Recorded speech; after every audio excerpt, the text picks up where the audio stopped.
జవహర్ నవోదయ విద్యాలయ 6th class entrance రాసే students అందరికీ all the best. ఎగ్జామ్కి వెళ్ళేటప్పుడు కంపల్సరీ హాల్ టికెట్ తీసుకొని వెళ్ళండి. ఎగ్జామ్ డ్యూరేషన్ 2 hours ఉంటుంది. మార్నింగ్ 11:30 నుంచి 1:30 వరకు ఎగ్జామ్ ఉంటుంది. అయితే ఎగ్జామినేషన్ సెంటర్లో రిపోర్ట్ చేయవలసింది మాత్రం 10:30. అంటే మీరు 10:30 కంటే ముందుగానే ఎగ్జామినేషన్ సెంటర్లో ఉండేలాగా ప్లాన్ చేయండి. లేట్గా ఎగ్జామినేషన్ సెంటర్లో రిపోర్ట్ చేసిన వాళ్ళని ఎగ్జామ్కి అలౌ చేయండి. ఎగ్జామ్లో మనం OMR షీట్ పైన ఆన్సర్ మార్క్ చేయవలసింది ఓన్లీ పెన్నుతో మాత్రమే. అది కూడా బ్లూ ఆర్ బ్లాక్ పెన్ మాత్రమే యూజ్ చేయవలసి ఉంటుంది. పెన్సిల్తో ఆన్సర్స్ మార్క్ చేయడానికి అలౌ లేదు, కాబట్టి పెన్సిల్ వాడకూడదు. OMR షీట్ పైన వైట్నర్ కానీ ఎరేజర్ కానీ వాడరాదు. వైట్నర్ కానీ ఎరేజర్ కానీ వాడితే ఆ OMR షీట్ వ్యాలిడ్ అవ్వదు, కాబట్టి అవి వాడకుండా జాగ్రత్త పడండి.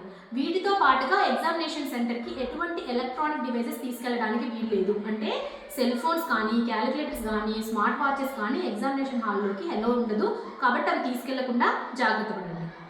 వీటన్నింటితో పాటుగా ముఖ్యంగా గుర్తుపెట్టుకోవాల్సిన విషయం ఏంటంటే, హాల్ టికెట్తో పాటుగా student Aadhaar card, original Aadhaar కార్డ్ని ఎగ్జామినేషన్ సెంటర్లో చెక్ చేస్తారు. కాబట్టి కంపల్సరీ ప్రతి స్టూడెంట్ మీ హాల్ టికెట్తో పాటుగా మీ ఒరిజినల్ ఆధార్ కార్డ్ని క్యారీ చేయండి. ఆన్సర్ చేయడానికంటే ముందే మీ క్వశ్చన్ పేపర్ని ఒకసారి చెక్ చేసుకోండి.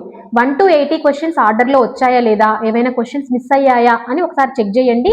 ఏమైనా క్వశ్చన్ పేపర్లో ఏమైనా క్వశ్చన్స్ మిస్ అయ్యి ఉంటే కనుక ఇన్విజిలేటర్కి చెప్తే మీ క్వశ్చన్ పేపర్ని రీప్లేస్ చేస్తారు. కాబట్టి ఎగ్జామ్లో ఆన్సర్స్ పెట్టడానికంటే ముందే ఒకసారి మీ క్వశ్చన్ పేపర్ని చెక్ చేసేయండి. ఎగ్జామ్ మనకి నెగిటివ్ మార్కింగ్ అనేది లేదు, కాబట్టి ప్రతి క్వశ్చన్ని కూడా అటెంప్ట్ చేయండి. ఈ ఇన్స్ట్రక్షన్స్ అన్ని ఫాలో అవ్వండి. ఎగ్జామ్ చాలా బాగా రాయండి.